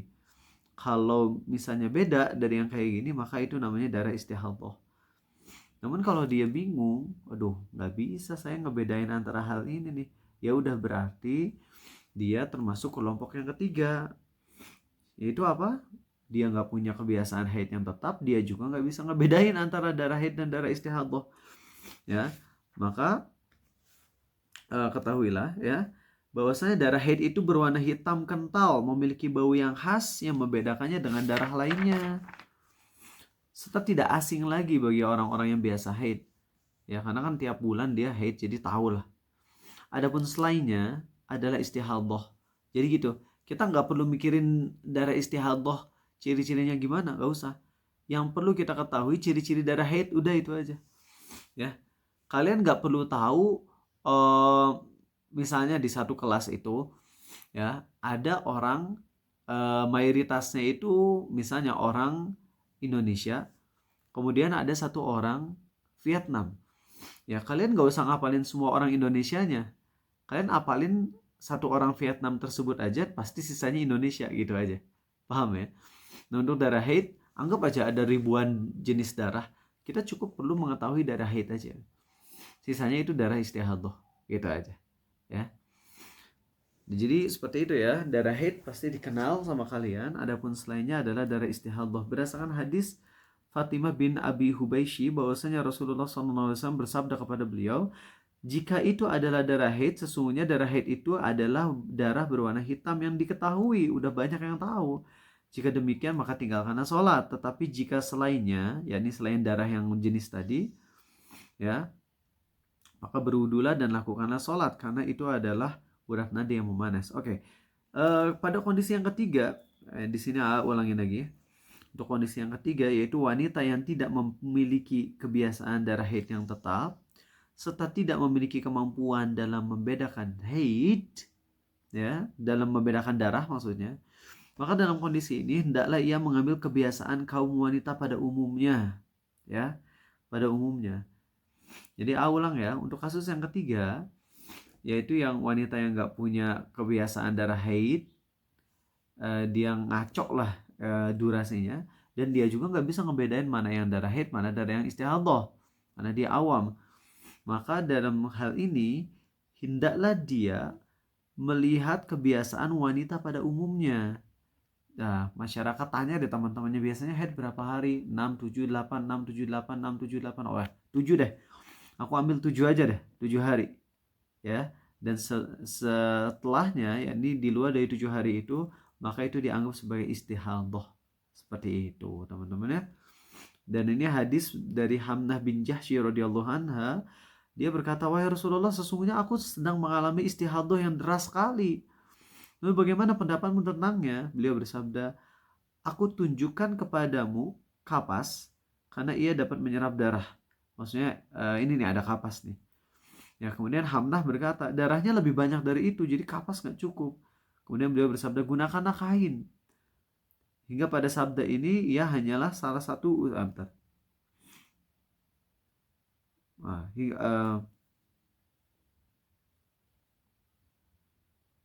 Oke. Kemudian beliau bersabda setelah menyuruh untuk pakai kain, ya. Beliau bersabda ini adalah salah satu gangguan setan. Jadi ada penyakit-penyakit yang terjadi karena setan, ya teman-teman, karena setan. Walaupun itu ada penjelasan secara ilmiahnya, tapi nggak menutup kemungkinan bahwasanya terjadinya sesuatu itu berbarengan antara ilmiah dengan setan. Ya, jadi kayak orang yang stres itu bisa dijelaskan secara ilmiah dari sisi psikis atau ilmu psikologi, tapi di sisi yang sama juga itu bareng juga dengan gangguan dari setan. Oke. Nah, jadi beliau bersabda, "Hitunglah haidmu 6 atau 7 hari menurut ilmu Allah, lalu mandilah sampai kamu telah merasa bersih dan suci, kemudian sholatlah selama 24 atau 23 hari." Hadisnya derajatnya hasan, ya. Jadi itulah kata beliau 6 atau 7 hari yang dijadikan ketentuan haid kalau kalian nggak tahu masa haid yang kalian biasa itu. Jadi karena emang ngaco ya, dari kadang 7, kadang 13, kadang 15, maka pada saat ini yang kalau ada orang yang istihadhah, yakni darahnya beda dengan darah haid, itu dihitungnya setelah hari ke-6 atau 7-nya. Baik, itu aja teman-teman, terima kasih. Ada yang mau nanya pertanyaan? Silakan. Tentang istihadhah dulu. Mudah-mudahan udah paham ya, kalian masuknya ke yang mana. Kalau najis itu bisa dihilangkan dengan selain air, misalnya air kencing kucing yang sudah tidak ada zatnya seperti bau dan warnanya. Nggak bisa, harus pakai air, diguyur ya. Kalau selain pakai air nggak bisa, itu pendapat mayoritas ulama. Di game biliar yang di dalamnya ada judi, tapi pakai duit game, apakah kena dosa judi? Kalau ada harta yang memiliki nilai real dalam kehidupan nyata, maka itu jadinya judi ya. Kalau itu misalnya uangnya uang game sih, tapi uang gamenya juga kita beli pakai uang asli, maka itu jadinya judi ya. Tapi kalau uangnya uang yang di dalam gamenya beneran, kita nggak ngeluarin uang untuk beli uang tersebut, wallahu alam, tapi sebaiknya tetap dijauhi. Apakah jika suami istri sentuhan membatalkan wudhu? Ulama beda pendapat ya. Kalau pendapat mazhab Syafi'i ya batalin wudhu, tapi pendapat yang Arizal lebih cenderung adalah pendapat ulama lain berdasarkan hadis di mana Aisyah dicium oleh Nabi SAW setelah beres beliau wudhu, dan setelah beliau wudhu cium Aisyah langsung sholat tanpa wudhu lagi. Ya, kalau nyium aja nggak ngebatalin, apalagi megang. Kecuali kalau megang yang dengan syahwat sehingga keluar air madhi, maka di situ adalah batal. Maaf bertanya, bagaimana kalau wanita yang menjelang menopause haidnya sudah sangat sedikit dan tidak teratur? Apakah untuk menentukan masa sucinya mengikuti ketentuan 6 atau 7 hari atau tetap menunggu keluarnya tanda suci? Itu ya, yang udah menopause ya. Kemarin udah dibahas tentang menopause, lupa. Maaf ya, belum bisa ngejawab ya. Takut emang kalau misalnya ngejawab pertanyaan yang di luar penjelasan yang detailnya gitu. Kalau yang udah didetailin di kitab dan pas banget emang kasusnya jawab, tapi kalau yang di luar itu atau ada tuh lupa nggak berani ngejawab dulu, jadi minta maaf ya. Coba tanya lagi, lagian untuk menopause masih lama kan ya, teteh-teteh mah masih usia 20-an tahun, mungkin menopause masih 30 tahunan lagi, jadi masih bisa nanya ke ustadz lain insyaallah. Oke, udah dulu teman-teman ya, hanya rada-rada capek nih, pusing. Subhanakallahumma wa bihamdik asyhadu an la ilaha illa anta astaghfiruka wa atubu ilaik. Assalamualaikum. Recording. Ya, kita mulai ya. Ini pertemuan ke-6 dari pembahasan haid. Nah, masuk ke istihadhah juga insyaallah. Nanti videonya digabung insyaallah dari 1 sampai 6 ini. Oke, teman-teman. Bismillahirrahmanirrahim. Ala Rasulillah amma ba'du. Makasih yang udah on cam. Jadi ngerasa ada teman. Teman-teman, makasih yang udah hadir di sini. Kita masuk ke pembahasan tentang istihadhah ya. Wanita yang istihadhah namanya mustahadhah ya. Dan ini penting buat cowok juga. Rasanya greget kalau misalnya di antara kalian yang merupakan adik-adik bimbingan AA yang ada di grup nanya berulang-ulang tentang ini. Padahal udah dibahas sering. Walaupun nggak apa-apa sih kalau emang mungkin kalian lupa. Tapi kalau misalnya udah terlalu sering diingetin lalu lupa lagi. Ya berarti ada yang masalah dengan kalian memurojaahnya. Kan sering ada yang nanya, gimana saya kondisinya sering kentut terus, sering keluar kencing terus, sering keluar najis terus. Nah, pembahasan tentang itu ada dalam pembahasan istihadhah. Karena hukumnya kata para ulama, orang-orang yang sering keluar najis dari tubuhnya nggak berhenti-berhenti atau sering hadas, kentut terus, dan dia nggak bisa ngatur gitu, kayak katup untuk nahan kentutnya tuh udah nggak ada. Kan kalau kita nahan kentut masih bisa, kecuali kalau baru perutnya lagi bergas banget kita nggak bisa. Tapi kalau misalnya kita lagi dalam kondisi normal, pas mau kentut kita tahan bisa. Nah, ada orang-orang yang emang nggak bisa kayak gitu. Jadi ketika ada kentut di ususnya, usus atau mana ya, dekat dubur, langsung aja pes keluar atau dardidur. Nah, dia batal terus, tapi nggak najis kan? Kalau orang kentut nggak najis, cuman wudhunya batal. Cuman nggak ada yang, kalau najis kan harus dibasuh. Ini nggak ada yang harus dibasuh. Nah, pembahasan tentang istihadhah ini akan mencakup orang-orang tersebut, yakni orang-orang yang sering keluar najis maupun yang sering berhadas. Maka kalian harus paham, mungkin ini bagian yang paling penting buat kalian yang cowok. Karena kalau pembahasan yang cewek-cewek kemarin itu pentingnya untuk istri kalian, untuk anak-anak wanita kalian. Tapi pembahasan ini penting buat kalian. Oke? Apa sih yang mesti dilakukan oleh wanita yang istihadhah berkenaan dengan sholatnya? Ya kan, jadi kembali pembahasan tentang najis itu untuk sholat gitu loh. Ya, jadi kita nggak ngebahas ini sekadar buat menjaga dari tetesan darah doang, tapi tujuan utamanya adalah untuk sholat. Makanya kalau orang-orang yang kagak sholat, pembahasan kayak gini nggak penting buat mereka. Itulah kenapa teman-teman dalam kitab-kitab fikih pembahasan awal tuh hal-hal yang berkaitan dengan sholat. Karena sholat yang nanti akan dihisap di hari kiamat, kalau salah sholatnya anjur semua amal.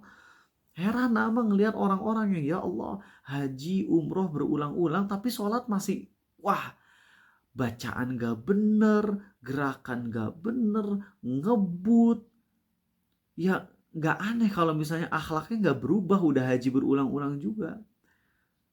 Makanya AA nih ya teman-teman, AA kalau misalnya dikhawatirkan dengan sering-sering pergi umroh atau haji akan membuat sholat AA kacau. Karena misalnya saat haji nih terlalu banyak orang sehingga sholat Arizal jadi kacau, maka Arizal nggak akan terlalu sering haji, atau mungkin mencukupkan 1 kali haji aja. Ya, haji tetap wajib. Cuman masalahnya kalau pas lagi haji, orang-orang ada yang pergi haji tapi sholatnya malah jadi nggak bener. Ini lagi perjalanan akhirnya nggak sholat mungkin, atau mungkin sholat tapi nggak bener tata caranya, saking ramainya orang akhirnya sholat seadanya. Wah, bahaya ini. Hajinya iya, sholatnya kacau. Padahal ninggalin haji nggak kafir, tapi ninggalin sholat kafir menurut sebagian ulama. Jadi sekali lagi pembahasan istihadhah ini ujung-ujungnya kita ngebahas tentang sholat. Nah oke, apabila masa haid wanita sudah berhenti, tapi dia masih terus ngalir darah, yakni darah istihadhah, dan rincian tentang darah istihadhah udah ada di pekan lalu ya.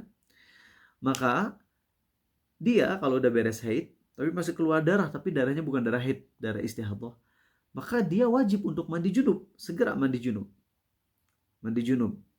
Kemudian dia membalut kemaluannya dengan apapun yang bisa menahan darah, atau bukan menahan darah, tapi biar darahnya gak tercecer kemana-mana, gak ngucur gitu ya.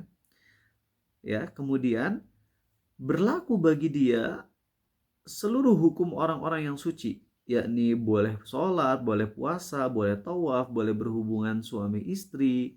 Jadi kalau misalnya istri kalian istihadhah terus kalian berhubungan suami istri, ada darahnya, nggak apa-apa karena itu bukan darah haid, itu darah istihadhah, ya. Nah, tapi teman-teman, dalam perkara untuk sholat ada poin spesial, poin khusus. Yakni apa? Dia boleh memilih salah satu dari dua hal ini. Jadi untuk wanita yang istihadhah, dia boleh memilih salah satu dari dua ini. Yakni apa? Yang pertama, yang paling berat dulu. Aku mau kasih tahu yang paling berat. Dan ini yang lebih disukai oleh Nabi SAW. Ya, ini yang lebih disukai Nabi SAW, yaitu apa?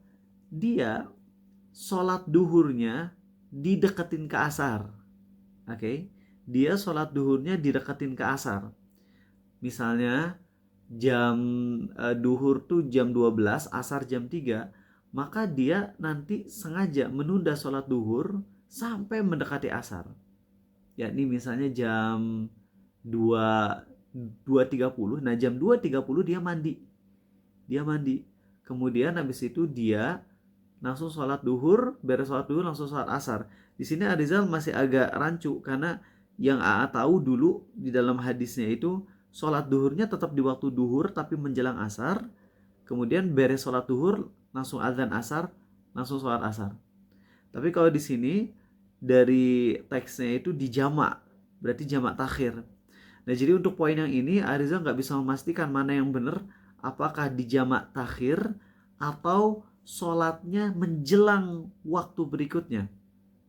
Di sini belum bisa memastikan ya, mudah-mudahan kalian nanti nemu yang lebih pastinya gimana. Tapi pokoknya antara sholatnya dideketin di waktu berikutnya atau memang dijamak takhir. Tapi yang jelas dia mandi.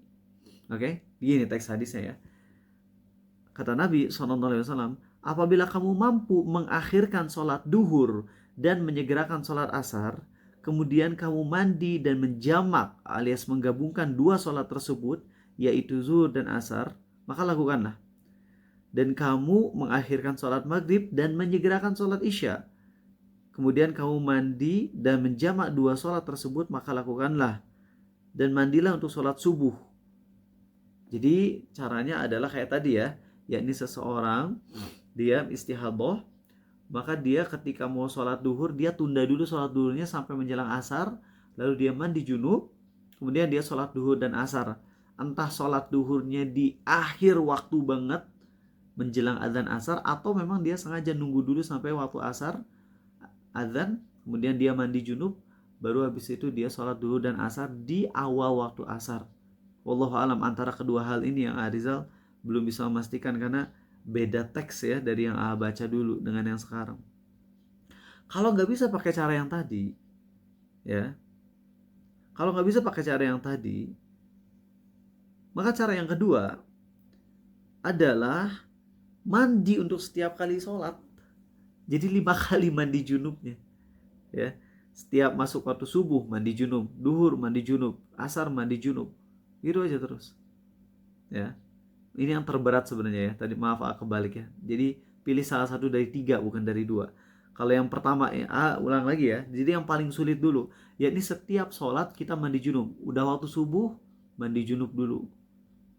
Waktu asar mandi junub, duhur mandi junub, waktu asar mandi junub, waktu maghrib mandi junub, waktu isya mandi junub. Tapi rasanya untuk yang poin yang ini paling sulit dan gak semua orang bisa. Jangankan orang Arab, orang Indonesia yang airnya banyak aja mungkin berat. Kecuali kalau kita punya kolam renang, gampang tuh ya. Jadi setiap waktu sholat jebur, paling mandi junub cuma 1 detik doang. Tapi kan rata-rata kita nggak punya kolam renang. Astagfirullah.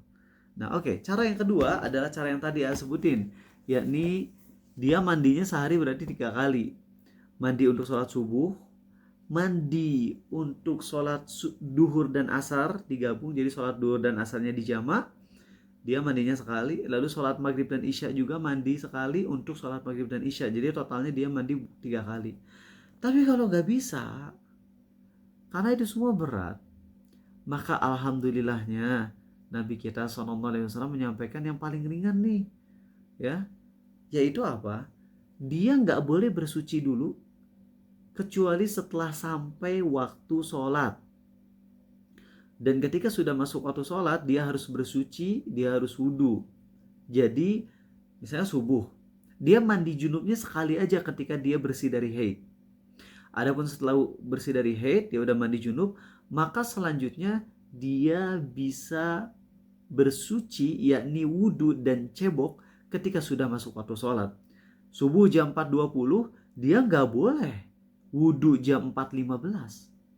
Dia harus nunggu dulu sampai azan subuh, baru setelah masuk azan subuh dia bersuci, kemaluannya dicuci, terus pakai pelapis, pampers, apa namanya, softtek nama merek ya, apa namanya, pembalut ya, pembalut buat wanita. Kemudian habis itu dia baru wudhu. Nanti dia bebas sholat sampai waktu subuh habis.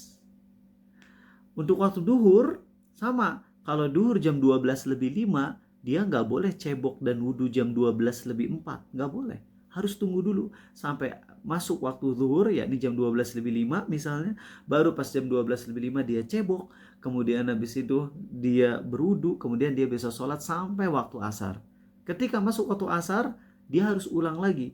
Walaupun belum batal, dia belum kentut, belum apa-apa, tapi tetap pas masuk sholat asar, dia harus bersuci lagi, dia harus cebok lagi, dia harus ganti pampersnya lagi, kemudian dia bisa sholat. Seperti itu.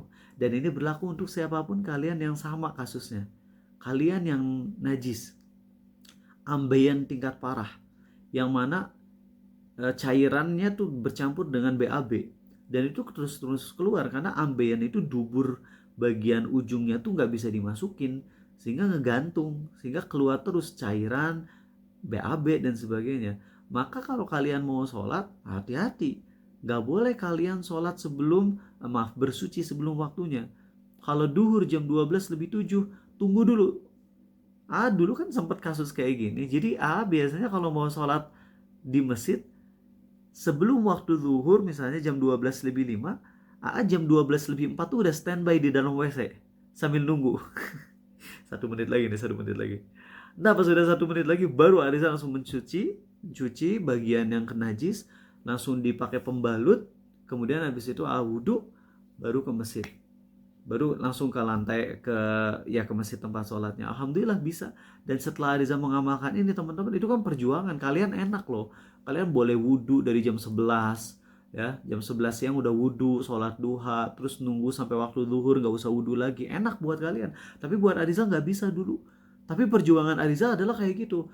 Kalau mau sholat ya udah sebelum waktu sholat udah ke WC masjid dulu, azan langsung cebok, langsung wudhu. Itu teman-teman 1 tahun Ariza ngelakuin itu, dengan izin Allah sembuh, gak keluar lagi itu ambeinya. Ya Allah, itu karunia dari Allah. Ketika di masa-masa sulit Ariza tetap berjuang untuk sholat di masjid 5 waktu, Allah kasih kesembuhan dengan izin Allah, sehingga sekarang bebas. Tuh bisa wudhu dari duhur, dan wudhu duhur dipakai untuk sholat isya tuh bisa, karena Ariza tahan nih dari duhur sampai isya gak batal sama sekali. Alhamdulillah. Seperti itu ya teman-teman. Itulah 3 caranya. Oke, alhamdulillah, ini pembahasan penting banget. Yang punya pertanyaan silakan ditanyain ya.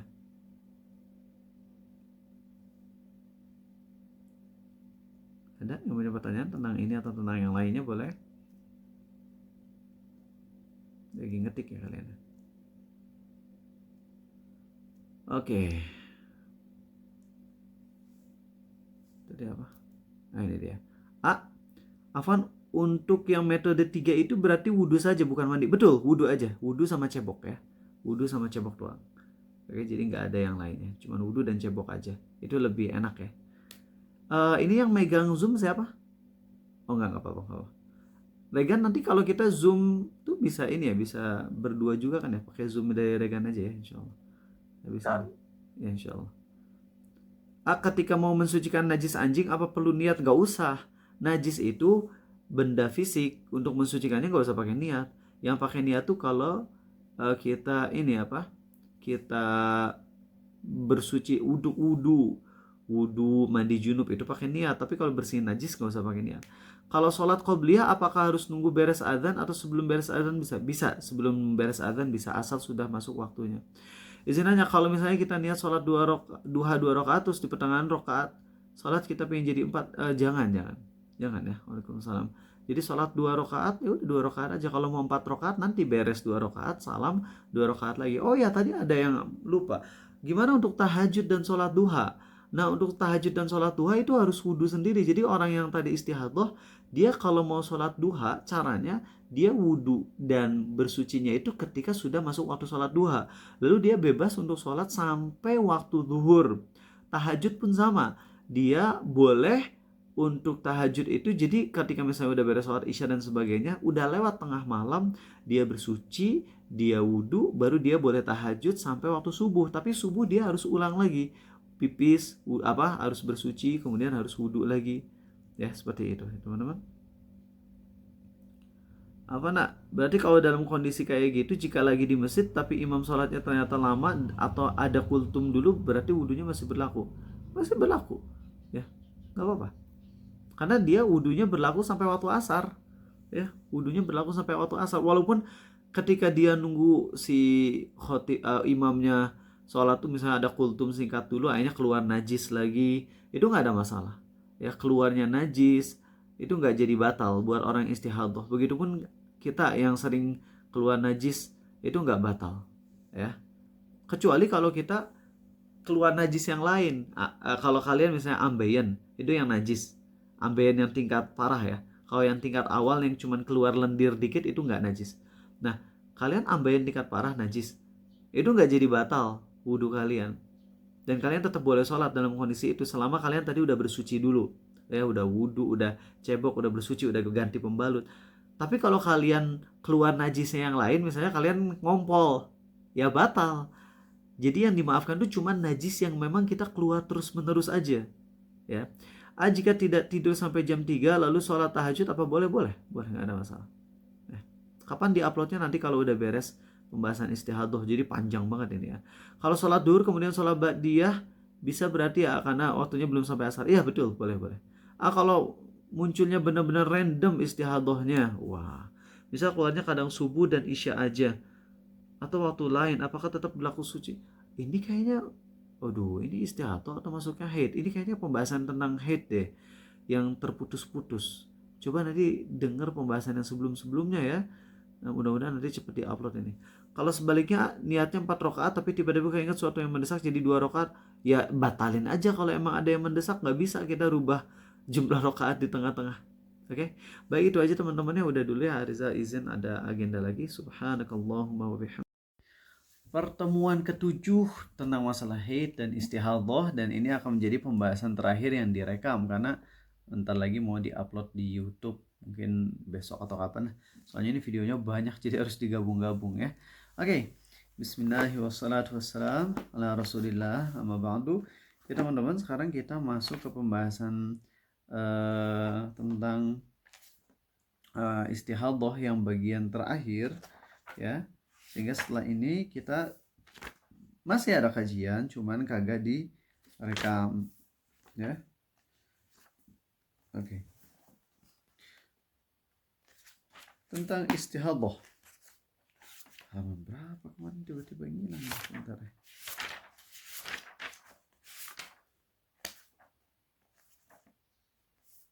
Bentar ya teman-teman, ini kok tiba-tiba ngilang. Ini baca ini tuh satu bener. Pause dulu. Oke teman-teman, jadi kita kemarin udah bahas detail ya tentang masalah istihadhah. Nah sekarang beberapa poin tentang istihadhah. Kan kemarin udah tahu bagaimana cara ngebersihin orang yang istihadhah ya. Harus ngapain aja. Pilihannya ada mandi tiap kali sholat, itu yang terbaik. Atau mandi di 3 waktu sholat, yaitu apa aja tuh? Subuh, asar, dan isya. Jadi sholat duhurnya dijamak ke asar, sholat maghribnya dijamak ke isya ya. Atau kalau nggak bisa juga maka cukup wudhu aja setiap kali masuk waktu sholat. Dan ketika wudhu dan mensucikan kemaluan dari najisnya itu harus sudah masuk waktu sholat. Dan tentang hal ini itu disamakan dengan semua najis yang lain. Orang-orang yang berhadas terus atau najis terus keluar pada tubuhnya, dia boleh sholat, tapi ketika masuk waktu sholat dia baru boleh bersuci, wudhu. Kalau belum masuk waktu sholat nggak boleh dulu bersuci. Oke, baik, sekarang ada beberapa hal berkenaan dengan wanita yang istihadah. Ada catatan ya. Catatan pertama, darah yang keluar dari wanita yang istihadah setelah dia wudhu ya, tidaklah membahayakan sedikit pun, walaupun banyak darahnya. Alhamdulillah. Yahdikumullah wa yuslihu balakum. Jadi darahnya nggak bahaya karena najis itu najis yang emang keluar terus menerus. Maka selama ketika sudah masuk waktu sholat, dia sucikan najis, dia ganti pembalut, dia wudhu, maka najis tersebut tidak bermasalah sampai masuk ke waktu sholat berikutnya. Kedua, ulama beda pendapat tentang boleh atau tidak wanita yang istihadah itu disetubuhi oleh suaminya tentunya ya. Dan pendapat yang lebih tepat adalah boleh. Bahkan dalam hadis yang sahih Hasan riwayat Abu Daud, Ummu Habibah pernah istihadah sedangkan suaminya menyetubuhinya. Ummu Habibah itu sahabat Nabi ya sallallahu alaihi wasallam. Nah, kemudian poin ketiga, jika seorang wanita menguras habis darahnya dikarenakan satu sebab yang mengharuskannya demikian. Misalnya diangkat rahim. Kalau diangkat rahim itu udah nggak bakalan lagi haid ya. Kemudian malah keluar darah lagi setelah itu. Gimana nih kasusnya? Udah habis, udah dikuras habis, tapi kok malah muncul lagi darah? Maka di sini ada dua kondisi. Kalau diketahui bahwa si wanita ini tidak mungkin haid lagi, seperti karena ia menjalani operasi pengangkatan rahim, maka kondisi ini tidak berlaku baginya hukum-hukum istihadah. Oleh karena itu, ia tidak boleh meninggalkan sholat pada waktu kapanpun. Sedang darah yang keluar tersebut adalah darah penyakit dan darah rusak. Oke. Namun Syekh Utsaimin berpendapat ia meski wudhu setiap kali sholat. Jadi kalau misalnya udah berhenti haid, udah menopause, atau misalnya emang udah nggak ada darahnya lagi karena diangkat rahimnya, tapi suatu saat keluar darah, maka itu najis, disucikan, dia berwudhu ketika masuk waktu sholat ya, dan mensucikannya dari najis darah tersebut. Tapi kondisinya itu bukan istihadah ya. Kedua, kalau misalnya wanita ini emang masih bisa haid lagi, maka ini berlaku padanya hukum wanita istihadah yang udah kita bahas ya di pekan-pekan kemarin. Poin keempat, darah haid dapat dibedakan dari darah istihadah dengan 4 tanda. Warnanya, kalau darah haid hitam ya, sedangkan darah istihadah merah. Ketebalan, kalau darah haid itu tebal, kalau darah istihadah tipis. Selanjutnya, kalau darah haid baunya busuk, sedangkan darah istihadah nggak bau busuk. Kemudian kalau darah haid itu tidak beku alias kental, sedangkan darah istihadah itu beku. Gitu. Ya, itulah 4 perbedaan. Selanjutnya, jika seorang wanita memiliki kebiasaan haid yang tetap dan juga memiliki kemampuan membedakan darah antara darah haid atau darah istihadah, maka pendapat yang lebih tepat adalah bahwa wanita tersebut berpatokan pada kebiasaan. Ya, jadi kebiasaan hari haidnya. Jadi dia tahu kebiasaan haidnya 8 hari. Dia juga bisa membedakan antara darah haid dan darah istihadah. Maka yang lebih didahulukan adalah kebiasaan harinya. Walaupun darahnya berbeda antara darah hari ke-7 dan hari ke-8 dan hari ke-10 ya. Tapi ketika dia punya kebiasaan haidnya 8 hari, maka itulah yang harus dia dijadikan patokan. Oke. Selanjutnya, jika si wanita mengetahui waktu haidnya, namun lupa akan bilangan haidnya, dalam artian bahwa ia tahu sih haid datangnya awal bulan, tapi kemudian ia lupa masa haid tersebut berlangsung selama 6 atau 7 hari. Maka dikatakan berpedomanlah dengan kebiasaan haid pada umumnya. Gitu ya. Jadi ketika misalnya dia ragu 6 atau 7 hari, maka berpedoman kepada kebiasaan haid pada umumnya. Dia kebiasaannya berapa lama gitu.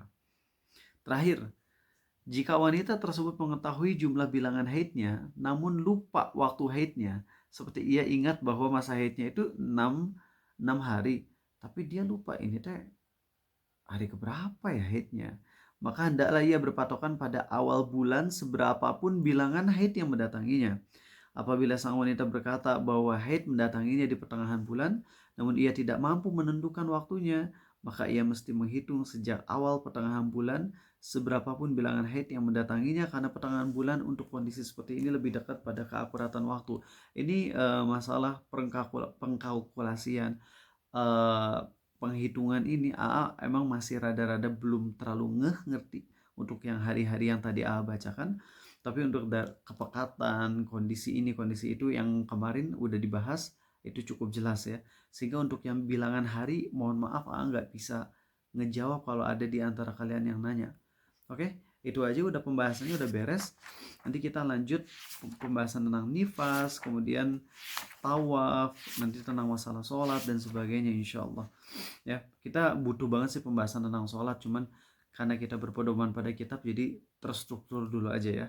Untuk pembahasan haid dan istihadah insya Allah akan upload di YouTube ya. Dan dengan segala kekurangannya minta ampun ke Allah. Kalau misalnya ada kritikan dari pembahasan kemarin, silahkan bisa disampaikan aja ya. Karena khawatir dengan keterbatasan ilmu Arizal dalam masalah haid ada yang nggak sengaja salah antara isi kitab dengan yang disampaikan di mulut. Misalnya ada yang keliru karena nggak sengaja, bisa aja, namanya manusiawi ya. Oke, itu aja. Sudahi untuk videonya.